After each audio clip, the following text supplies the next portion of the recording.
5-6वटा यो चाहिँ हामीले कम्प्लिट भएको छ। अब हामी जान्छौँ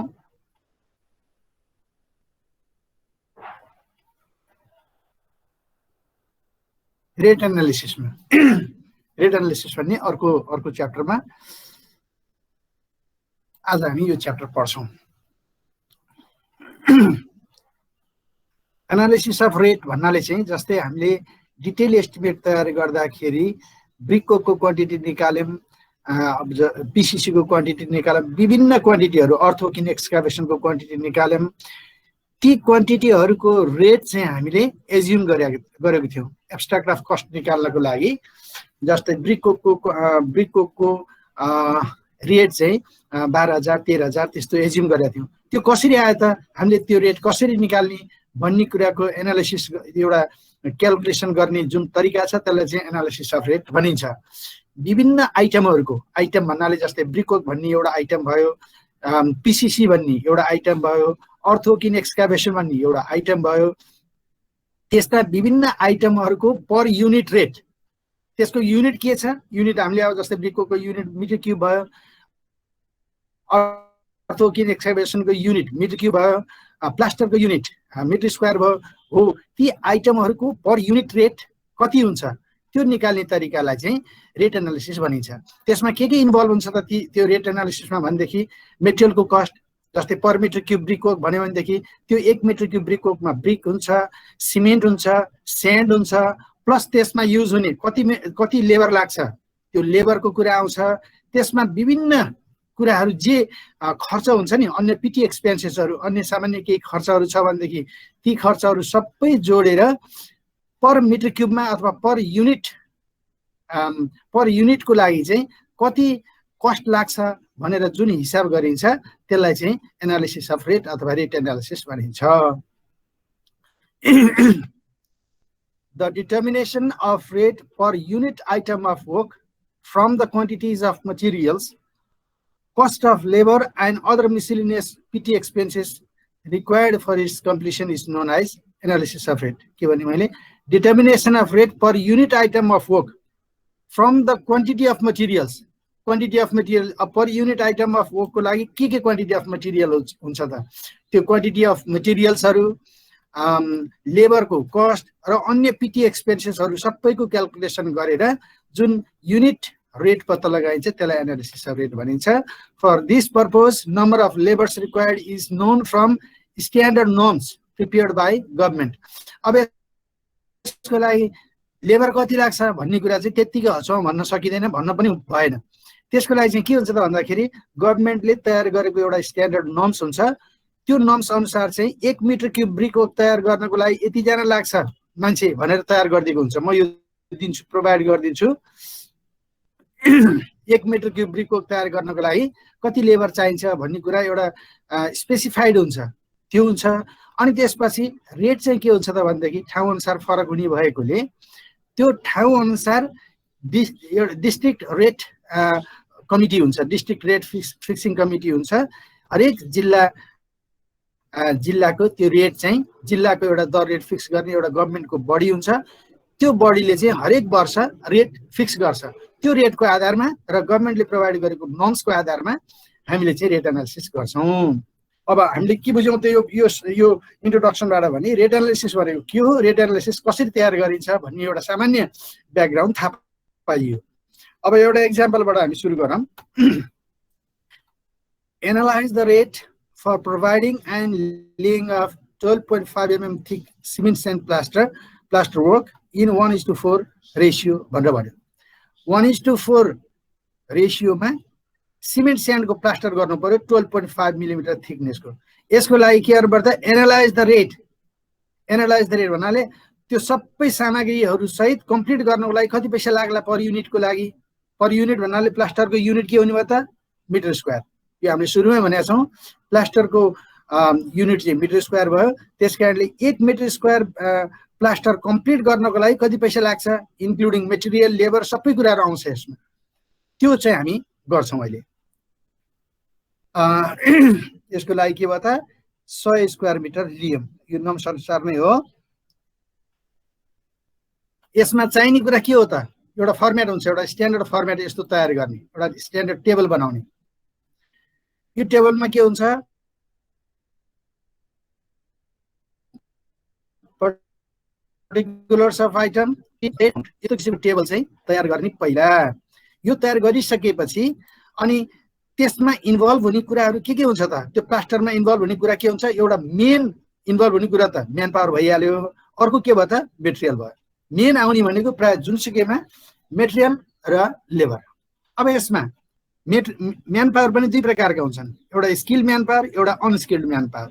एउटा चाहिँ दक्ष कर्मी, अर्को चाहिँ जिएमई कामदार हो। अब यो हामीले यसको लागि चाहिँ के गर्नुपर्छ भनेदेखि नर्म्स फलो गर्नु पर्यो। नर्म्स हेर्ने, नर्म्स यस्तो प्रकारको हुन्छ, दर विश्लेषण भनेर चाहिँ एउटा गभर्मेन्टले तयार गरेको एउटा नर्म्स हुन्छ। अब यसमा हामीलाई के चाहिएको छ, प्लास्टर चाहिएको छ।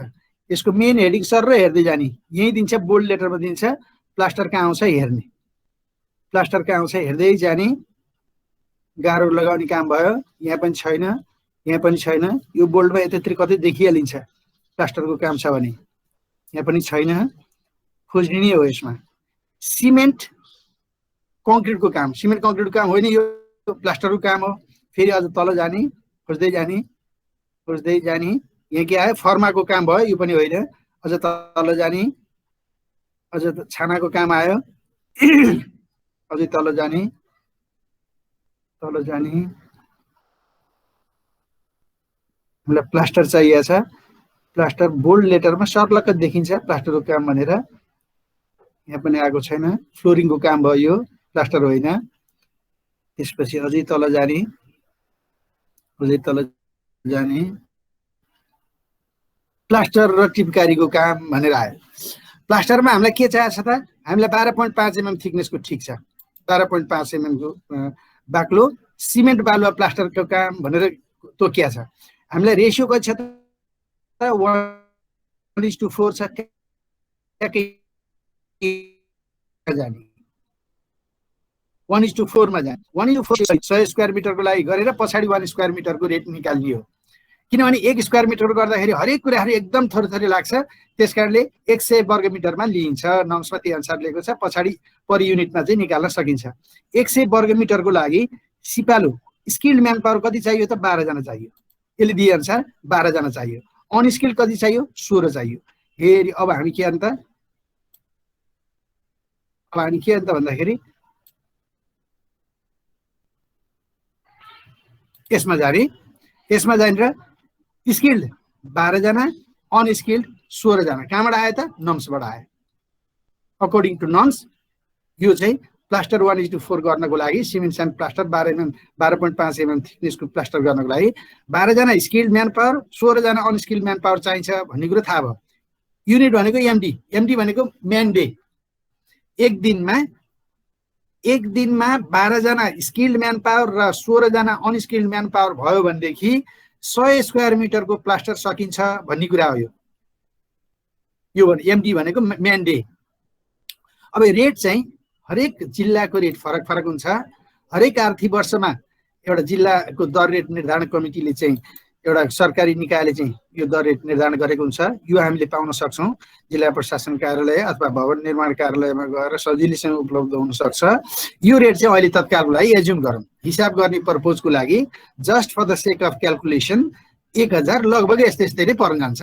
एउटा स्किल्ड म्यान पावरको रेट भनेको 1200-1300 पर्ला, 1000 हामी मान्न सक्छौँ एउटा रिजनेबल रेटको लागि, 1000 मान्यौँ, र अनस्किल्ड लेबरको लागि 800 मान्यौँ है। यो भएपछि के भयो त, यसको पैसा आयो एमाउन्टमा के भयो त, 12 जनाको 1000 को दरले 12000 आयो, 16 जनाको 800 को दरले 12800 आयो। लेबरको काम सकियो, म्यान पावरको काम सकियो। अब मटेरियल भयो। मटेरियल के छ त यसमा भन्दाखेरि, यसमा चाहिने मटेरियल भनेको के छ त भनेदेखि सिमेन्ट स्यान्ड, सिमेन्ट र स्यान्ड आयो। यसलाई फेरि नर्म्समा हेर्ने, सिमेन्ट र स्यान्ड हामीले निकाल्न पनि सक्छौँ, क्यालकुलेसन गरेर निकाल्न पनि हामीले हिजो अस्ति निकालेको तरिकाबाट निकाल्न पनि सकिन्छ। जाँचको हिसाबले चाहिँ यो निकाल्नु पर्ने हुन्छ। खास एक्चुअल हिसाबमा गर्दाखेरि चाहिँ एक्चुअल प्र्याक्टिसमा चाहिँ के हेरिन्छ त, नर्म्समै हेरिन्छ। यो पनि यो नर्म्समै दिएको हुन्छ। यो नर्म्समै के हुन्छ त 1:4 को प्लास्टर गर्नको लागि 1:4 को प्लास्टर गर्नको लागि कति लाग्छ त सिमेन्ट भन्दाखेरि हेर यहाँ छ सिमेन्ट 0.538 मेट्रिक टन लाग्छ बालुवा लाग्छ 1.46 क्युबिक मिटर सिमेन्ट र स्यान्डको क्वान्टिटी यति भयो 0.538 स्यान्डको क्वान्टिटी 1.46 यो मेट्रिक टनमा सिमेन्टलाई मेट्रिक टनमा राखिन्छ हामीले अस्ति एस्टिमेट गर्दाखेरि ब्यागमा निकालेको थियौ नि त्यो ब्यागमा निकालेको कुरालाई मेट्रिक टनमा सजिलै लान सकिन्छ किनभने एक ब्यागमा 50 केजी हुन्छ जति ब्याग आएको छ त्यसलाई मेट्रिक टनमा राख्ने हो भनेदेखि सजिलै हामीले यति मेट्रिक टन भनेर लेख्न सकिहाल्छौँ त्यसकारणले नर्म्समा चाहिँ मेट्रिक टनमा राखिएको हुन्छ हाम्रो व्यावहारिक हिसाबले चाहिँ यति ब्याग लाग्छ भन्दाखेरि सजिलै बुझिन्छ र ब्यागको रूपमा पनि निकाल्न सकियो सिमेन्टको क्वान्टिटी कति लाग्छ भनेर एस्टिमेट गर्दाखेरि अनि हाम्रो नर्म्समा चाहिँ मेट्रिक टनमा राखेको भएर त्यही ब्यागलाई चाहिँ मेट्रिक टनमा कन्भर्ट गरेर हामी राख्न सक्छौँ 100 स्क्वायर मिटरको प्लास्टर गर्नको लागि 0.538 मेट्रिक टन सिमेन्ट लाग्दो रहेछ अब यहाँ जाने सिमेन्टको क्वान्टिटी 0.538 मेट्रिक टन स्यान्डको क्वान्टिटी 1.46 यो पनि नर्म्सबाट निकालियो हामीले आफैले क्याल्कुलेसन गर्दाखेरि पनि एउटै आउन सक्छ अलिकति फरक पर्छ किनभनेदेखि त्यहाँ क्याल्कुलेसन गर्दाखेरि कहिलेकाहीँ हामी 20% एड गर्छौँ ड्राई भोल्युम निकाल्दाखेरि कहिलेकाहीँ केमिकल गर्छौँ त्यसले गर्दाखेरि थोरै अलिअलि फरक पर्न सक्ला त्यो बेग्लै कुरा यसले खासै त्यति फरक पार्दैन आउनलाई उस्तै उस्तै आइहाल्छ एक्ज्याक्टली एकदम सबै डिजिट नै एउटा डेसिमल पछाडि एउटा कति पनि फरक नपर्ने भन्ने हुँदैन किनभने त्यो ड्राई भोल्युम निकाल्दाखेरि अलिअलि फरक पर्न सक्छ नत्र भने मोरलेस सेम उस्तै नै आउँछ यति आयो है अब हाम्रो सिमेन्ट पनि आयो स्यान्ड पनि आयो निकाल्नु पर्ने आइटमहरू मेटेरियलको क्वान्टिटी सकियो अब के भन्छ यसको रेट लगभग रेट राख्ने एक ब्यागको लगभग त्यही 700-800 पर्छ त्यो हिसाबले 1 मेट्रिक टनको 13,200 एउटा रिजनेबल सुटेबल रेट चाहिँ यस्तो हुनसक्छ स्यान्डको पनि त्यस्तै 1200-1300 पर मिटर क्युबको पर्छ यो रेट राख्यौँ हामीले अनि त्यसपछि के भयो त कस्ट आयो सबै जोड्यौँ बाँकी के रह्यो त भन्दाखेरि अब सबै जोडिसकेपछि यति जति मेटेरियल र लेबरको पैसा लागेको छ हामीले काम दिँदाखेरि कसैलाई काम दिँदाखेरि काम गर्न दिँदाखेरि उसले त्यत्तिकै सित्तैमा आएर त काम त गर्दैन उसले पनि आफ्नो काम गरेको पारिश्रमिक त लिनुपर्छ कि हामी आफैले काम गर्न सक्ने हो भनेदेखि केही पनि कुरा जोड्नु परेन ठ्याक्कै यति लाग्यो पर मिटर क्युब भनेर चाहिँ पर 100 स्क्वायर मिटरको यति लाग्यो भनेर भन्न सकियो हामी आफैले गर्न नसक्ने अवस्थामा कसैलाई चाहिँ ठेक्का दिनु छ भने उसले आफ्नो प्रफिट त जोड्छ त्यस कारणले रेट एनालिसिस गर्दाखेरि कन्ट्र्याक्टर्स प्रफिट भनेर कन्ट्र्याक्टर्स प्रफिट प्लस ओभरहेड भन्नाले चाहिँ त्यसमा प्रयोग हुने विभिन्न अब टेलिफोन भयो बिजुली भयो कागज भयो विभिन्न कुराहरू लाग्छ नि साना साना कुराहरू हो यी सबै पिटी एक्सपेन्सेस हुन्छ नि यो सबै एक्सपेन्सलाई प्लस कन्ट्र्याक्टरको प्रफिटलाई पनि एड्रेस गर्दाखेरि 15% एड गरिन्छ जति आएको छ यसको 15% चाहिँ एड गर्ने के भयो त अब हामीलाई आयो 46,000 यो एड गरिसकेपछि 40,126 प्लस 6,018.9 जोडिसकेपछि के भयो त यो क्याल्कुलेसनमा थोरै तलमाथि भएको होला आफै गर है मैले रफली गरेर चाहिँ राखिदिएको हो क्याल्कुलेसनमा पोइन्ट पछाडि कहीँ राखिएको होला कहीँ नराखिएको होला तिमीहरूले क्याल्कुलेसन आफै गर्न सक्छौ अनि त्यसपछि यो दुईटा जोडेर हाम्रो के आयो त यति आयो यो रेट भनेको के को लागि हो त भन्दाखेरि it is for 100 square metre 100 square metre प्लास्टरको लागि यति भएपछि पर स्क्वायर मिटर कति लाग्यो त यसलाई 100 ले भाग गर्दाखेरि 461.44 पर स्क्वायर मिटर भयो यो चाहिँ 12.5 मिलिमिटर थिकनेसको 1:4 को प्लास्टरको रेट एनालिसिस हामीले यसरी गर्न सक्छौँ कुरो क्लियर भयो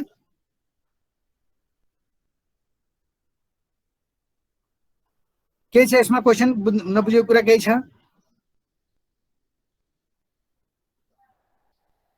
बुझियो सर बुझियो अगाडि बढौँ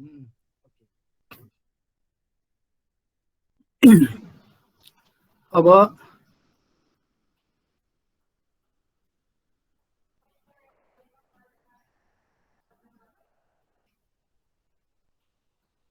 यसमा मैले 3-4 वटा एक्सरसाइजको लागि दिएको छु त्यसमध्येमा म एउटा गरिदिन्छु अरू आफै गर्ने नर्म्स छ रेट एउटा सुटेबल रेट आफै एज्युम गर्ने म एउटा यो एक्जाम्पल नम्बर 3 को गरिदिन्छु first class chimney brick cement sand ratio 1:4 मा एउटा रेट एनालाइसिस गरिहेरौँ फर्स्ट क्लास ब्रिक वर्कमा हामीले भुइँतल्लामा पनि भनौँ है यो भुइँतल्लाको लागि यहाँ मैले लेख्न छुटेको भए पनि अब तल्ला अनुसार अलिकति फरक पर्न सक्छ रेट यो चाहिँ ग्राउन्ड फ्लोरको लागि भनेर लेखिहालौँ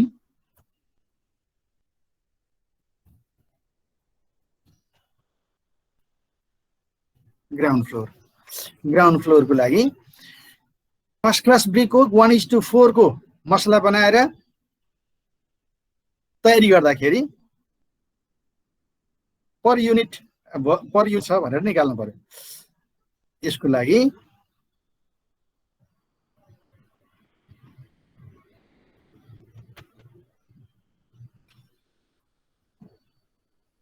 यो भयो हाम्रो प्लास्टरको लागि ब्रिक वर्क 1:4 को लागि के गर्नुपर्दा यहाँ पनि म्यान पावर र मेटेरियल दुईटा छ एउटा म्यान पावर अर्को मेटेरियल मेजर आइटमहरु यो भयो अब म्यान पावरको कुरा गर्दाखेरि 9 सम्म जानु पर्यो कति मान्छे लाग्छ त भनेर हेर्दाखेरि अब यसलाई गाह्रो लगाउने काम भनेर खोज्दै जानु सुरुदेखि हेर्दा पनि भयो माथि माथि यसो गर्दाखेरि पनि भयो माथि यहाँ सर्लकै हेडिङ देखिन्छ के गाह्रो लगाउने भनेर बोल्डमा देखिन्छ यो छानाको काम भयो अगाडि नै छ यो केही छैन यो सिमेन्ट कङ्क्रिटको काम भयो गाह्रो लगाउने काम अझै आएको छैन गाह्रो लगाउने काम भनेर आयो नि गाह्रो लगाउने काम अब यहाँ दिएको छ इटाको गाह्रोको काम इटा उपलब्ध गर्ने मसला तयार गरी मसलामा गाह्रो लगाउने काम पुरा 30 मिटरसम्म ढोनी सहित अब त्यहाँ इटाहरू अलिकति यताउता हुन सक्छ अलि पर पनि हुन सक्छ अलिकति ट्रान्सपोर्टेसन गरेको सबै त्यो 30 मिटरसम्मको ट्रान्सपोर्टेसन कस्ट पनि सबै यसमा इन्क्लुड हुन्छ सामान उपलब्ध गराउनेदेखि लिएर सबै कुराहरू चाहिँ यसैमा इन्क्लुड हुन्छ यसको लागि के भयो त हामीले चिम्नी भट्टाको इटाको कुरा गर्दैछौँ मेसिनद्वारा गरिएको अलिकति छुट्टै हुन सक्छ चिम्नीबाट तयार गरेको इटाको छुट्टै हुन सक्छ चिम्नी भट्टाको इटा हामीले 1:4 को कुरा गरेका छौँ यहाँ जानु पर्यो 1:4 मा 1:4 को मसला तयार गरेर चिम्नी भट्टाको इटा लगाउने र त्यसको लागि चाहिँ रेट निकाल्दाखेरि के गर्नुपर्छ सबभन्दा पहिला के भयो त म्यान पावर सिपालु र ज्यामी भन्नाले स्किल र अनस्किल सिपालु 1.5 ज्यामी चाहिँ 2.2 लाग्छ तर यसमा एउटा कुरा के एड हुन्छ भनेदेखि ग्राउन्ड फ्लोरमा काम गर्दाखेरि पनि सबै हातैले भेट्छ भन्ने त छैन माथि चाहिँ उठ्नलाई खट तयार गर्नुपर्ने हुन्छ जस्तै 10 फिट 12 फिट हाइटसम्म जानुपर्ने हुन्छ गाह्रो लगाउँदाखेरि मान्छेले आफ्नो हातले भेट्दैन त्यहाँ केही खटहरू तयार गरेर माथि चढेर चाहिँ गाह्रो लगाउनु पर्ने हुन्छ त्यसको लागि पनि कस्ट जोड्नु पर्ने हुन्छ त्यसको कस्ट चाहिँ के हुन्छ त भनेदेखि यहाँ लास्टमा दिएको छ इटाको गाह्रोको काममा खटको लागि थप गर्ने भनेर भनेको छ भुइँतल्लाको लागि चाहिँ 0.2 म्यान पावर 0.2 थप गर्नु पर्यो है जम्मा म्यान पावर चाहिँ 0.2 थप्दै हुन्छ अनस्किल म्यान पावर माथिल्लो तलामा गएपछि अझै खटको काम बढी हुने भएकोले माथिल्लो तल्ला गएपछि अलिकति बढी हुने भएकोले त्यसमा चाहिँ हरेक तल्ला थप्दै जाँदाखेरि 0.7 अनस्किल म्यान पावर चाहिँ थपिन्छ त्यसकारणले टोटल अनस्किल म्यान पावर कति हुने भयो त भन्दाखेरि माथि दिएकोमा जति छ त्यसमा 0.2 ग्राउन्ड फ्लोरको लागि चाहिँ 1.5 स्किल भयो अनस्किल 2.2 थियो 0.2 एड गरेर 2.4 राखियो 2.2 थियो अनस्किल म्यान पावर खट तयार गर्नको लागि खटमा चढेर काम गर्दाखेरि चाहिँ त्यो खटको खर्च हुने भएको हुनाले 0.2 चाहिँ एड गरिन्छ अरु कुरा सेम भयो अब म्यान पावर यसरी राखियो अनि मेटेरियल फेरि के भयो त ब्रिक सिमेन्ट स्यान्ड मेटेरियल पनि यही उसमै हेरौँ मेटेरियलमा के भयो त भन्दाखेरि 1:4 को कुरा गर्दै थियौँ हामी। मेटेरियलको कुरा गर्दाखेरि इटा 560 भनेर भनेको छ, तर के हुन्छ त भन्दाखेरि हेरी यहाँनिर एउटा नोटमा दिएको छ इटा बढी टुटफुट हुने भएको। त्यसपछि फेरि के भयो त इटाको साइज पनि फरक फरक हुने भयो ठाउँ अनुसार। इटाको सङ्ख्या राख्दा साइज अनुसार इन्जिनियरले अड्कल गर्न सक्ने। अलिकति त्यो साइज अनुसार हामीले सङ्ख्या बनाउन सक्छौँ नि त। 1 घनमिटरमा कति भनेर हामीले निकाल्ने तरिका पनि बुझिसकेका छौँ। त्यसअनुसार यहाँ एउटा स्ट्यान्डर्डमा 560 एउटा रेफरेन्सको लागि दिए पनि हाम्रो लोकल कन्डिसन अनुसार 560 मा अलिकति थोरै तलमाथि हुनसक्छ। कहिले 450 पनि आउँछ, कहिले 500 पनि आउँछ, कहिले एक्ज्याक्टली 560 पनि आउन सक्ला। यो चाहिँ ठाउँ अनुसार इटाको साइज अनुसार अलिकति फरक पनि हुनसक्छ। यहाँ एउटा स्ट्यान्डर्ड गाइडलाइन्सको लागि 560 भनेर दियो। अहिले तत्कालको लागि हिसाब गर्ने पर्पोजको लागि 560 नै राखौँ। 1 घनमिटर ब्रिक कोकमा 560 इट्टा हुन्छ। अब इटा पछि अर्को आउँछ त्यसमा युज हुने मेटेरियल सिमेन्ट। सिमेन्ट चाहिँ 1 मिटर क्युबको लागि 0.1 मेट्रिक टन सिमेन्ट लाग्छ। बालुवा 0.28 क्युबिक मिटर लाग्छ। यसमा पानी पनि अलिकति एड गरिदियो थोरै। अब पानी ठुल्ठुलो काम गर्दाखेरि त पानीले पनि उल्लेख्य भूमिका खेल्छ। त्यस कारणले यसमा चाहिँ पहिला पहिला पानी राखिदिन्थ्यो। आजकल चाहिँ पानी पनि अलिकति नयाँ नर्म्समा चाहिँ पानी पनि थप गरेको छ। थोरै कस्ट भए पनि यसले फरक पार्ने भएर पानी पनि राखियो। पानी चाहिँ 1 मिटर क्युबको लागि 130 लिटर पानी लाग्छ भन्ने हिसाबले पानीको कस्ट पनि राखियो यहाँ। अब यही अनुसार चाहिँ के गर्छौँ त हामी, अब हामी जान्छौँ रेट एनालिसिसमा। ब्रिकको लागि ब्रिक 560 नम्सबाटै लियौँ हामीले। सिमेन्ट 0.1 मेट्रिक टन नम्सबाटै लियौँ। स्यान्ड 0.28 नम्सबाटै लियौँ।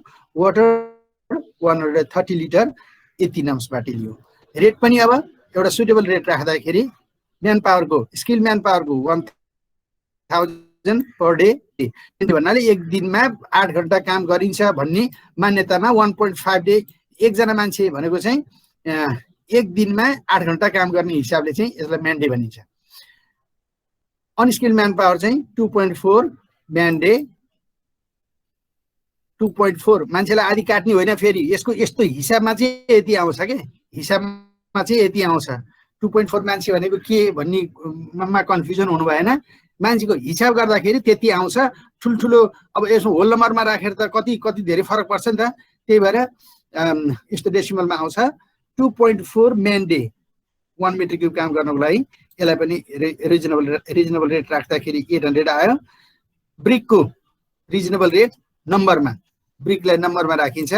नम्बरमा एउटाको 15 रुपियाँ लगभग एउटा रिजनेबल रेट यो हुनसक्छ। सिमेन्टको एक ब्यागको त्यही 700-800 को हिसाबले गर्दाखेरि पर मेट्रिक टन 13,200 जस्तोको रेट पर्छ। यसमा हिसाब गर्ने प्रयोजनको लागि अलिअलि 13,000 मा 14,000, 15,000, 12,000 पनि हुनसक्छ। तर असाध्यै नौसाउँदो रेट चाहिँ राख्नु भएन। अनि स्यान्डको चाहिँ 1250 पर मिटर क्युब। वाटरको लागि चाहिँ अब एकदम लम्सममा राख्दाखेरि 1 रुपियाँ पर लिटर जस्तो हिसाबले चाहिँ यसरी राखिएको छ। अब यो सबैको के हो त, यो सबैको हिसाब निकाल्ने क्वान्टिटी मल्टिप्लाइड बाई रेट गर्ने बित्तिकै हाम्रो एमाउन्ट आउँछ। यो एमाउन्टलाई टोटल गर्ने। टोटल गरिसकेपछि के हुन्छ त, कन्ट्राक्टर्स प्रफिट एन्ड ओभरहेड कस्ट भनेर 15% एड गर्ने। अनि त्यसपछि आएको टोटल एमाउन्ट चाहिँ हाम्रो के भयो त, एस्टिमेटेड कस्ट हुन गयो। कुरो क्लियर भयो नि?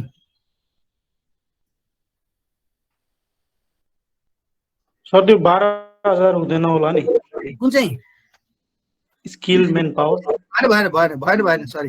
यो हेर्ने माथिको कपी गरियो त्यही भएर यस्तो हुनु गएको हो। यो त 12,000 हुने कुरै भएन। यसलाई चाहिँ त्यो माथि कपी गर्दाखेरि कपी हुन गएको हो। यसलाई चाहिँ आफैले गर्नु पर्यो।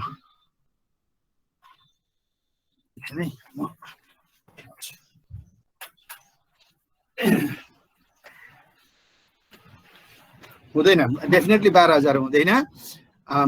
यसमा 1.5 भन्ने बित्तिकै कति भयो 1500 भयो यो यो भयो यो एन्सर हुन्छ यो रेट र युनिट रेट र क्वान्टिटी गुणन गर्नु पर्यो रेट र क्वान्टिटी गुणन गर्ने सबै आउँछ अनि त्यसपछि यो संसार हिसाब गर्ने यो सकियो है यति भएपछि ब्रिकको हाइट चाहिँ कतिसम्म हुन्छ सर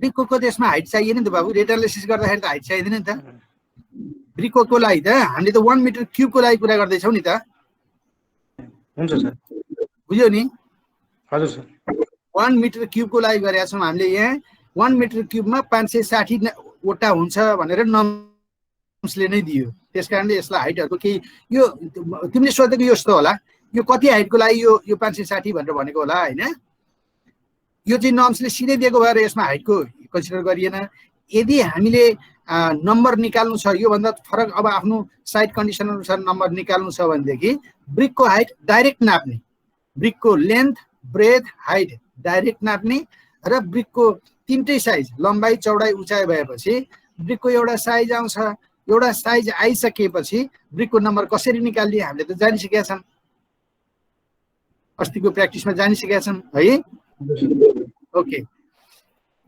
त्यसो भएदेखि अब यो बाँकी कुराहरू हेर्ने म यो नम्सहरू सबै तिमीहरूलाई पठाइदिन्छु हैन हाम्रो विजयजीको उसमा मेलमा पठाइदिन्छु यिनीहरू मैले अलिकति थोरै के कुराहरू चाहिँ सच्याउनु पर्ने माथि पनि के सच्याउनु पर्ने भएर अलिकति मैले गरिरहेको छु म 1-2 दिनमा यो सबै पठाइदिन्छु यो डकुमेन्टहरू यहाँको यो अहिलेसम्म पढाएको स्लाइडहरू सबै प्लस यो नम्स पनि म पठाइदिन्छु बाँकी भएको कुराहरू तिमीहरू आफू गर्ने अब त्यस भएदेखि फार्म स्ट्रक्चर एन्ड सर्वेको कोर्समा स्ट्रक्चरको पार्ट लगभग सकियो सानातिना केही बीचमा छुटपुटका कुराहरू छन् भनेदेखि म लास्टमा एकचोटि सर र चाहिँ छुटपुटका कुराहरू हुन्छ नि पढाउँदै जाँदाखेरि अलिकति चाहिँ यो चाहिँ अलिकति यति गरिदिनु पाए भए हुन्थ्यो भन्ने केही छुटपुटका कुराहरू छन् भनेदेखि म लास्टमा सकिदिन्छु स्ट्रक्चरको पार्टलाई लगभग सकियो अब हामी सर्वेतिर लाग्छौँ ओके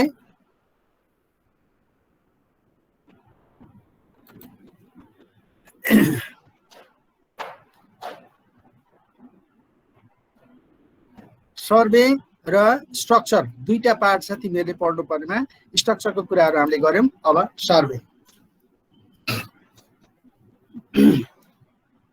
भन्नाले चाहिँ कस्तो हुन्छ भनेदेखि तिमीहरूले पछाडी चाहिँ म्याप पढ्नु पर्ने हुन सक्छ फिल्डमा काम गर्दाखेरि कहिलेकाहीँ के हुन्छ भनेदेखि धेरै ठुलो प्रोजेक्टमा चाहिँ त्यसमा मल्टिडिसिप्लिनरी एक्सपर्ट्सहरू चाहिन्छन् मल्टिडिसिप्लिनरी एक्सपर्टहरू सबैजना मिलेर एकै ठाउँमा काम गर्नुपर्ने हुन्छ इन्जिनियर हुन्छ जियोलजिस्ट हुन्छ हाइड्रोलजिस्ट हुन्छ इरिगेसन एक्सपर्ट हुन्छ एग्रिकल्चरिस्ट हुन्छ सबैजनाले काम गर्दाखेरि के हुन्छ कहिलेकाहीँ भनेदेखि तिमीहरू आफन इभन विदाउट भिजिटिङ द साइटमा भिजिट नगरिकन म्याप हेरेर त्यो ठाउँको चाहिँ ल्यान्डको नेचर पत्ता लगाउनु पर्ने हुन्छ त्यो ठाउँमा अब जस्तै एग्रिकल्चरिस्टले के गर्न सक्छ भनेदेखि म्यापको आधारमा त्यो ठाउँ चाहिँ एग्रिकल्चरल पोइन्ट अफ भ्यूबाट कतिको पोटेन्सियल छ त्यो ठाउँ चाहिँ कुन चाहिँ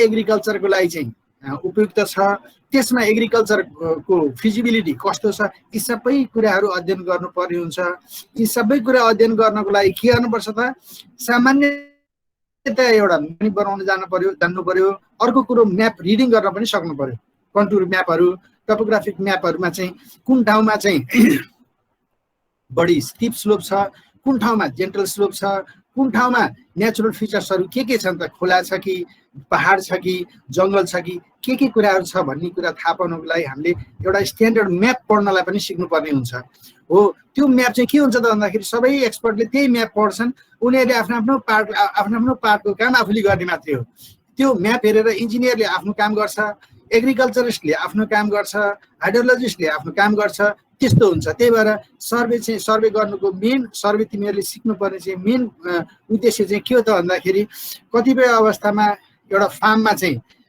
फार्म लेआउट गर्नुपर्ने हुन्छ फार्ममा चाहिँ विभिन्न क्याटल हाउसहरू लेआउट गर्नुपर्ने हुन्छ त्यसमा इरिगेसन क्यानलहरू लानुपर्ने हुन्छ त्यसको लागि चाहिँ कुन ठाउँबाट कसरी लाने भन्ने एउटा सानो नक्सा बनाउन सक्नुपर्ने हुन्छ ड्रेनेज कसरी लाने ल्यान्ड लेभलिङ कसरी गर्ने ल्यान्ड लेभलिङ ग्रेडिङ कसरी गर्ने ल्यान्ड टेरेसिङ कसरी गर्ने यी सबै कुरा बुझ्नको लागि यी सबै कुरा थाहा पाउनको लागि चाहिँ सर्वे आवश्यक छ त्यसकारणले सर्वे भनेको अरू केही होइन विभिन्न पोइन्टहरुको रिलेटिभ पोजिसन फाइन्ड आउट गर्ने एउटा प्रोसेस हो।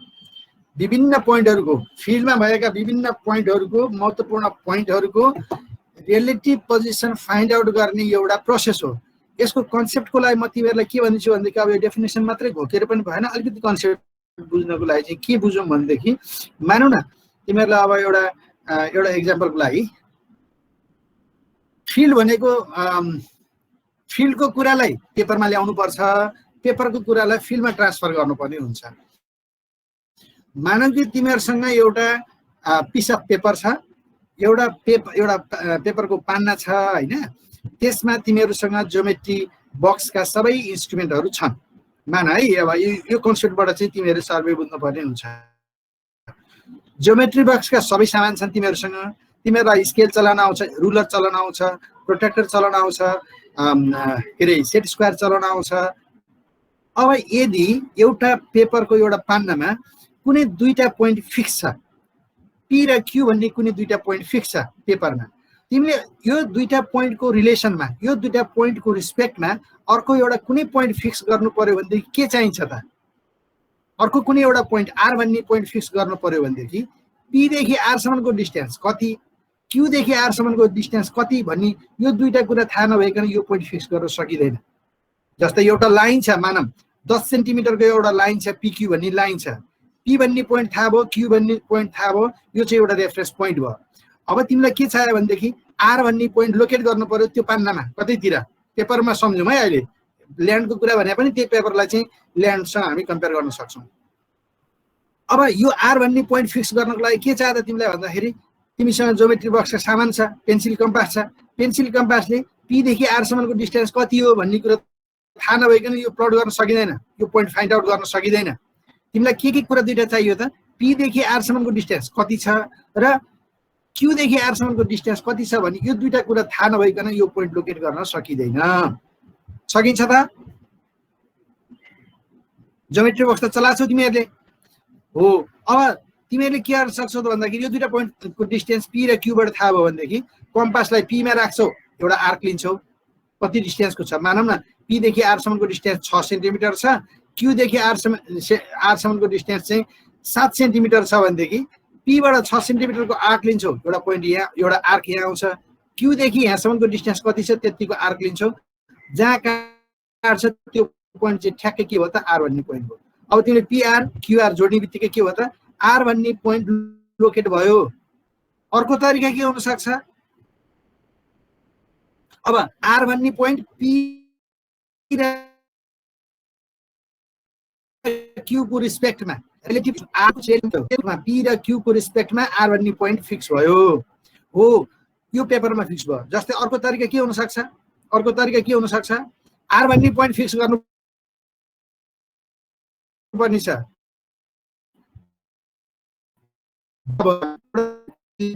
थाहा भयो पोइन्टसँग एउटा त यो गर्यौँ हामीले पेपरमा, तिनवटा साइड थाहा भने एउटा ठाउँ सक्छौँ नि, थाहा छ हामीलाई। अनि पी देखि आरसम्म क्यू देखि आरसम्म डिस्टेन्स थाहा भएपछि यो फिक्स, यो आर पोइन्ट फिक्स गर्न सकियो। अर्को तरिका के हुन सक्छ भनेदेखि अर्को तरिका के हुन सक्छ? पी क्यू आर भन्ने एंगल थाहा छ हामीलाई, कुनै एउटा एंगल थाहा छ र कुनै एउटा एंगल थाहा छ, यो एंगल थाहा छ, अनि त्यसपछि यो डिस्टेन्स यसै थाहा भइहाल्यो, पी र क्यू को लेन्थ त यसै थाहा हुनु परिहाल्यो। पी र क्यू दुईटा एउटा रेफरेन्स पोइन्ट हो, पी क्यू को डिस्टेन्स हामीलाई थाहा भएको डिस्टेन्स हो। अब यो लेन्थ थाहा छ, यो एंगल थाहा छ, पी क्यू आर भन्ने एंगलको लेन्थ पनि थाहा छ भनेदेखि क्यूआर को लेन्थ पनि थाहा छ, पी को एंगल पनि थाहा छ कुनै भनेदेखि हामी के गर्न सक्छौँ त? सिधै प्रोट्र्याक्टर लिएर यो एंगलमा यो पोइन्टलाई मार्क गर्छौँ। अब यो पोइन्ट मार्क भइसकेपछि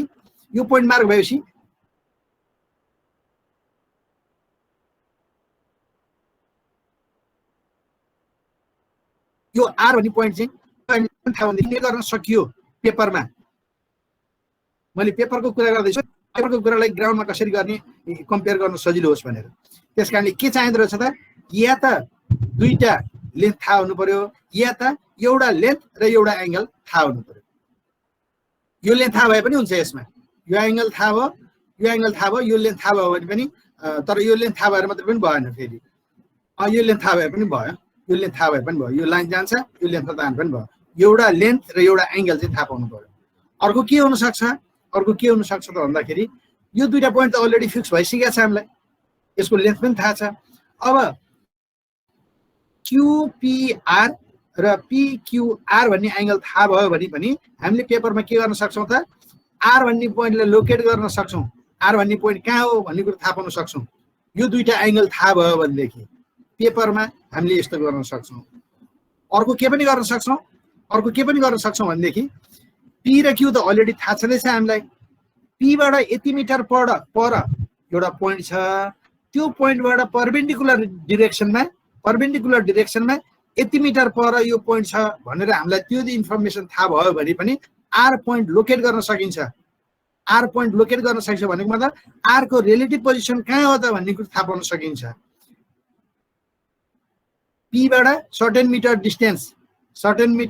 डिस्टेन्स एस भन्ने पोइन्टबाट पर्पेन्डिकुलर डिरेक्सनमा यति मिटरको डिस्टेन्समा यो पोइन्ट छ भन्यो भने पनि हामीले ज्योमेट्री बक्सको सहायताले यो पोइन्टलाई प्लट गर्न सक्छौँ, यो पोइन्ट लोकेट गर्न सक्छौँ।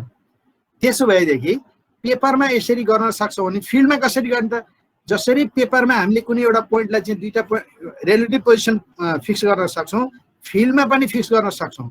फिल्डमा कसरी सक्छौँ त भन्दाखेरि जस्तो कि पिक्यू भन्ने डिस्टेन्स मानौँ 10 सेन्टिमिटर छ, फिल्डमा के हुनसक्छ 10 सेन्टिमिटरको ठाउँमा 100 मिटर हुनसक्छ। पिक्यू भन्ने डिस्टेन्स मानौँ फिल्डमा 100 मिटर छ, फिल्डमा के गरिन्छ पेपरमा पी र क्यू फिक्स गरे जस्तै गरी फिल्डमा पनि पी र क्यू दुईटा पोइन्ट फिक्स गरिन्छ राम्रोसँग किलासिला ठोकेर। यहाँ चाहिँ पेन्सिलको चुच्चोले चाहिँ मार्क गरेपछि पी र क्यू फिक्स भयो। फिल्डमा चाहिँ के हुन्छ त, पी र क्यू फिक्स गर्नको लागि किला ठोक्नु पर्यो, राम्रोसँग चाहिँ किला ठोक्नु पर्यो, यसलाई एकदम एक्युरेटली मेजर गर्नु पर्यो। पी र क्यू पोइन्ट फिक्स गरियो। अब यसको रिस्पेक्टमा पी र क्यूको रिस्पेक्टमा कुनै एउटा पोइन्टलाई लोकेट गर्नु पर्यो भने के गर्नुपर्छ त, जसरी हामीले पेपरमा चाहिँ कम्पासको सहायताले आर्क लिन्थ्यौँ, यहाँदेखि यहाँ यति मिटर छ, यहाँदेखि यति मिटर छ भन्ने थाहा भइसकेपछि आर्क लिन्थ्यौँ। फिल्डमा के गर्छौँ त, फिल्डमा पनि यहाँबाट यति मिटरको एउटा टेपले नापेर चाहिँ एउटा पोइन्ट फिक्स गर्छौँ। यहाँबाट यति मिटरको टेपलाई स्विङ गरेर टेपलाई चाहिँ यहाँबाट यति मिटर पर, यहाँबाट यति मिटर पर भनेपछि यो यहाँबाट मानौँ न 20 मिटर, यहाँबाट 25 मिटर भएको पोइन्ट त एउटै भन्दा त अरू हुनै सक्दैन नि फिल्डमा। यो पोइन्टबाट एउटा सर्टेन मिटरको डिस्टेन्स र यो पोइन्टबाट सर्टेन मिटरको डिस्टेन्स एउटा भन्दा अरू हुनै सक्दैन। यदि एउटा पोइन्टबाट मात्रै यति मिटर भन्यो भने त्यो यति मिटरको पोइन्ट त जहाँ पनि जान सक्छ, यता पनि जान सक्छ, यता पनि जान सक्छ। तर पिक्यू भन्ने लाइनको पी भन्ने पोइन्टबाट सर्टेन मिटरको डिस्टेन्समा यही तिमीहरूले पेपरमै सम्झ न, पेपरमै गर्दाखेरि पनि त यहाँबाट 10 मिटर, यहाँबाट 7 सेन्टिमिटर भएको पोइन्ट त एउटै आउँछ नि आर्क लिँदाखेरि। फिल्डमा पनि त्यस्तै हो, पेपरमा चाहिँ कम्पासको सहायताले आर्क लिन्छौँ, फिल्डमा चाहिँ के गर्छौँ त टेपको सहायताले चाहिँ स्विङ गर्छौँ, टेपबाट नापेर चाहिँ एउटा पोइन्ट चाहिँ कमन पोइन्ट पत्ता लगाउन सक्छौँ। अथवा लामो लामो डोरीको चाहिँ स्विङ गरेर चाहिँ ठ्याक्कै एउटा पोइन्ट कमन पोइन्ट पत्ता लगाउन सक्छौँ। हो, जसरी पेपरमा हामीले एउटा पोइन्ट लोकेट गर्नको लागि स्केल, प्रोटेक्टर, सेट स्क्वायर यस्तो प्रयोग गर्छौँ, फिल्डमा के गर्छौँ त टेप अनि त्यसपछि गएर अरू एङ्गल मेजरिङ इन्स्ट्रुमेन्ट्सहरूको सहयोगले यो पोइन्टलाई लोकेट गर्छौँ। यो लोकेट गरेको पोइन्टलाई फेरि पेपरमा ल्याउनको लागि के गर्छौँ त, मानौँ न पी र क्यू चाहिँ 100 मिटर छ भनेदेखि 100 मिटरकै लाइन त पेपरमा त तान्न त सकिँदैन। 100 मिटर बराबर सर्टेन डिस्टेन्स, 100 मिटर बराबर हुनसक्छ 10 सेन्टिमिटर, हुनसक्छ 20 सेन्टिमिटर, त्यसले रिप्रेजेन्ट गर्ने गरी पेपरमा प्लट गर्छौँ। र यो डिस्टेन्स र यो डिस्टेन्स फिल्डमा थाहा भइसकेपछि पेपरमा ठ्याक्कै त्यही स्केलमा यो पोइन्टलाई लोकेट गरेपछि के भयो त, फिल्डको पोइन्टहरू चाहिँ पेपरमा निकाल्न सकियो। सर्वे गर्नुको उद्देश्य नै के हो त, हामीले म्याप तयार गर्ने हो। फिल्डमा भएका चिजलाई जस्ताको तस्तै टपक्क उठाएर पेपरमा राख्ने काम जस्तो सम्झिनु पर्यो। फिल्डमा भएका कुनै एउटा सर्टेन एरिया चाहिँ सर्वे गर्न दियो भनेदेखि त्यो एरियामा विभिन्न चिजहरू हुन सक्छन्। त्यो चिजलाई चाहिँ जे चिजहरू छन् त्यो चिज महत्त्वपूर्ण चिजहरूलाई टपक्क टिपेर पेपरमा राख्ने भनेर सम्झिनु पर्यो। तिनीहरूको रिलेटिभ पोजिसन नबिग्रिने गरी यो चिज यहाँ छ यो चिज यहाँ छ भनेर हामीले यसो देखाउनको लागि मात्र त स्केचबाट पनि सकिन्छ। स्केचबाट चाहिँ के हुन्छ त भनेदेखि स्केचबाट चाहिँ तिनीहरूको रिलेटिभ पोजिसन चाहिँ प्रपर रिलेटिभ पोजिसन नदेखिन सक्छ। ड्रइङ गरिसकेपछि म्याप बनाइसकेपछि के हुन्छ त तिनीहरूको एक्ज्याक्ट पोजिसनहरू कति पनि बिग्रिँदैन, डिस्टोर्ट नहुने गरी विभिन्न पोइन्टहरूको रिलेटिभ पोजिसन चाहिँ देखाउन सकिन्छ। फिल्डमा भएका चिजलाई पेपरमा उतार्ने, तिनीहरूको रिलेटिभ पोजिसन नबिगारिकन कसरी सकिन्छ त विभिन्न पोइन्टहरूको डिस्टेन्स मेजर गर्ने, डिरेक्सन मेजर गर्ने, अनि त्यसपछि त्यही मेजर गरेको आधारमा चाहिँ एउटा सर्टेन स्केलमा चाहिँ पेपरमा हामीले प्लट गरिसकेपछि त्यो सर्वे गरेको एरियाको नक्सा बन्छ। कुरा यति हो। अब हामी सिक्छौँ, अब हामी कुरा गर्छौँ सर्वेको प्रिन्सिपल के हो त। यो मैले सर्वेको चाहिँ एउटा बेसिक इन्ट्रोडक्सन कन्सेप्टको कुरा गरेँ। अब सर्वेको प्रिन्सिपल चाहिँ के हो त। सर्वेको बेसिक दुईटा प्रिन्सिपल छन्। Locating a point by taking measurement from two control points. कम्तीमा दुईटा कन्ट्रोल पोइन्टबाट त्यसको मेजरमेन्ट लिनु पर्ने हुन्छ।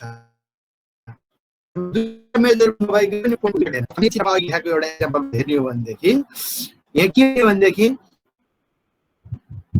First principle is locating point गर्ने भनेको नि अब कुनै पोइन्ट कहाँ छ रिलेटिभ टु अदर पोइन्ट त्यो लोकेट गर्नको लागि, त्यो फाइन्ड आउट गर्नको लागि अथवा त्यो डिटर्मिन गर्नको लागि के चाहियो त कम्तीमा दुईटा मेजरमेन्ट चाहियो, दुईटा कन्ट्रोल पोइन्टबाट मेजरमेन्ट चाहियो। जस्तो कि हेरी यसमा पी र क्यू भनेको कन्ट्रोल पोइन्ट हो। पी र क्यू भनेको कनेक्ट कसरी त पी र क्यू पोजिसनमा अलरेडी भइसकेको मेज गरे यसको मेजरमेन्ट पनि हामीलाई छ र यो already fixed in the field. मानौ पी र क्यू भन्ने दुईटा पोइन्ट ठोकेर दुईटा पोइन्ट यो दुईटा पोइन्टलाई चाहिँ एक गर्यौँ र दुईटा पोइन्ट फिक्स भयो। यो फिक्स भएको दुईटा पोइन्टबाट यो दुईटा मेजरमेन्ट लियो नि त हामीले। यहाँ पीआर र क्यूआर दुईटै मेजरमेन्ट लियौँ भनेदेखि आर भन्ने पोइन्ट लोकेट भयो। यो प्रिन्सिपल एउटा भयो। यहाँ पनि यही गरियो। यहाँ पनि के गर्यो त विभिन्न तरिका भयो क्या यो पोइन्टलाई लोकेट गर्ने। जुनसुकै तरिका अप्नाए पनि कम्तीमा दुईटा मेजरमेन्ट चाहिँ चाहियो।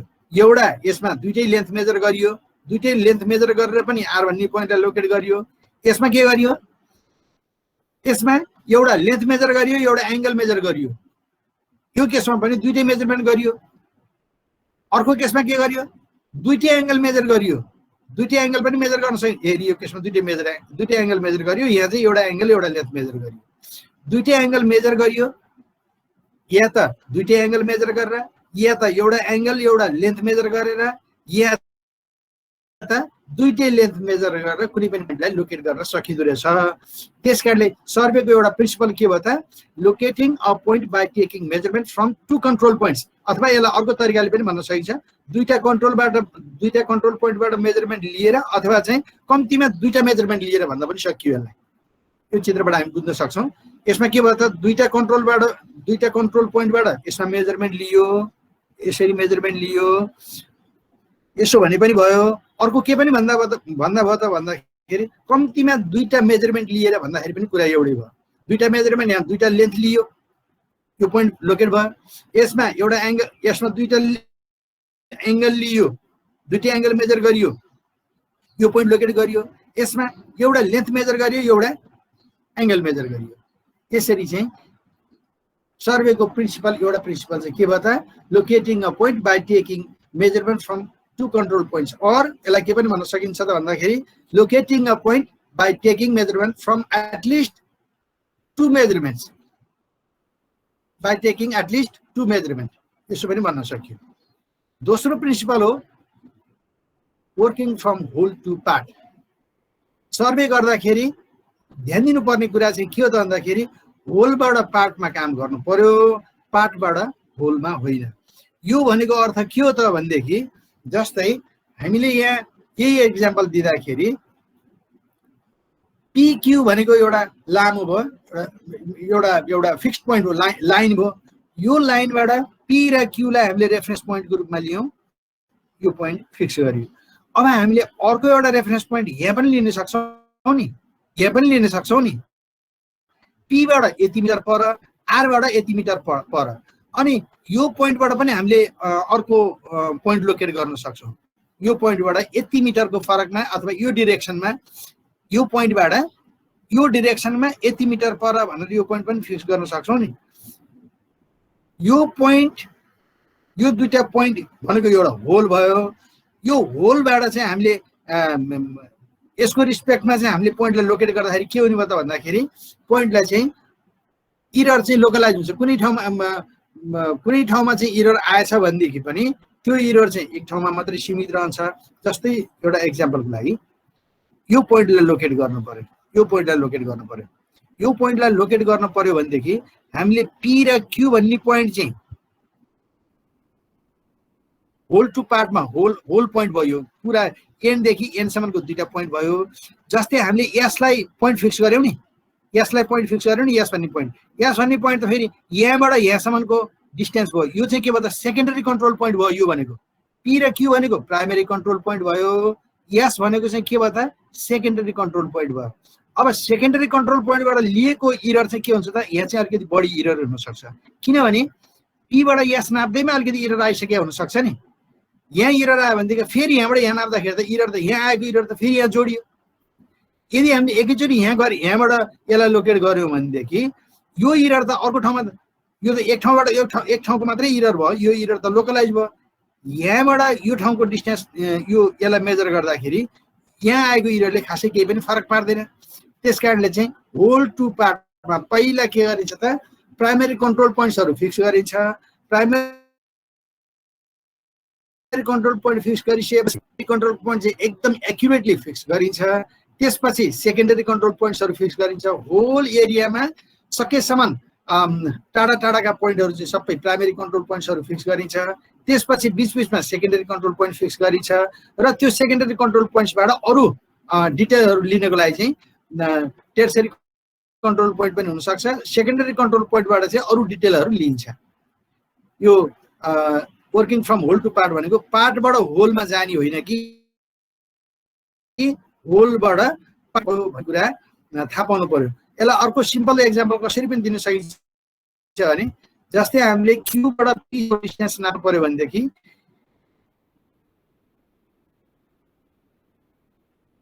यहाँबाट एउटा यसलाई टार्गेट गरेर यसरी नाप्यो, नाप्दै गए चाहिँ यहाँ पुग्दाखेरि त यसमा आउने इरर त ठुलो हुनसक्छ नि, इरर बढ्दै जान्छ, एक्युमुलेट हुँदै जान्छ। तर यो पोइन्ट र यो पोइन्टलाई फिक्स गरेर रेन्जिङ रड हुन्छ, पछाडि रेन्जिङ रड पर्दाखेरि अलिकति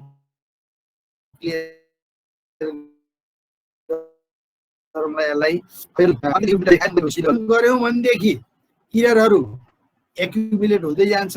एक ठाउँमा आएको इरर अर्कोमा थपिँदै जान्छ र लास्टमा अनकन्ट्रोलेबल हुन्छ। होल टु पार्टमा गऱ्यौँ भनेदेखि इररहरू कुनै एक ठाउँमा आएको इरर त्यही ठाउँमा सीमित रहन्छ, इरर लोकलाइज हुन्छ, इरर एक्युमुलेसन हुँदैन। त्यस कारणले होल टु पार्टमा काम गरिन्छ। यसलाई चाहिँ फिल्डमा बसेर काम गर्ने अवसर पाइयो पछाडि भनेदेखि रेन्जिङ रडहरूको काम गर्दाखेरि यसलाई क्लियर बनाउँदा अहिले खालि के मात्रै बुझौँ भनेदेखि सर्वेको प्रिन्सिपल, एउटा प्रिन्सिपल चाहिँ वर्किङ के अरे fixing a point from at least two measurement, एउटा त्यो भयो। दोस्रो चाहिँ working from whole to part. Whole to पार्टमा काम गर्दाखेरि पहिला प्राइमेरी कन्ट्रोल पोइन्ट्सहरू फिक्स गरिन्छ, त्यसपछि सेकेन्डरी कन्ट्रोल पोइन्ट्सहरू फिक्स गरिन्छ, त्यसको आधारमा माइनर पोइन्ट्सहरू अरू डिटेल्सहरू लिइन्छ। प्राइमेरी कन्ट्रोल पोइन्ट्स फिक्स गर्दाखेरि अत्यन्तै एक्युरेसीका साथ हाई प्रिसिजनमा काम गरिन्छ। सेकेन्डरी कन्ट्रोल पोइन्ट्सहरू फिक्स गर्दाखेरि त्योभन्दा अलिकति कम प्रिसिजनमा, लेस प्रिसिजनमा फिक्स गर्न पनि सकिन्छ। अनि त्यसपछि चाहिँ के हुन्छ त भनेदेखि अनि त्यसपछि त्यही सेकेन्डरी कन्ट्रोल पोइन्टको रिस्पेक्टमा अरू डिटेल्सहरूको लोकेट गरिन्छ। यो चाहिँ सर्वेको working from whole to part भन्ने प्रिन्सिपल हो। यसको दुईटा प्रिन्सिपल मध्ये working from whole to part र locating point from at least two measurement, यति दुईटा कुरा हामीले आज सिक्यौँ। अलिकति सर्वेको कन्सेप्ट र सर्वेको प्रिन्सिपलको बारेमा हामीले आज सिक्यौँ। अब हामी सर्वेका क्लासिफिकेसन क्वेसनहरू, यसका प्राइमेरी डिभिजन, सेकेन्डरी डिभिजन, यी सबैको बारेमा चाहिँ हामी अर्को क्लासमा सुरु गर्छौँ। अब योभन्दा अगाडि केही सोध्नु छ भनेदेखि सोधा। यो सर्वेमा, आज सर्वेको कन्सेप्टमा केही इन्ट्रोडक्सनमा केही सोध्नुपर्ने कुरा केही छ भनेदेखि सोद्धाखेरि हुन्छ। बाँकी क्लास चाहिँ हामी भोलि लिन्छौँ। Any question? छैन सर, क्लियर। ठिक छ, भेरी गुड। ल अब त्यसमादेखि हामी भोलिको क्लासमा भेट्छौँ। Thank you students. Thank you sir.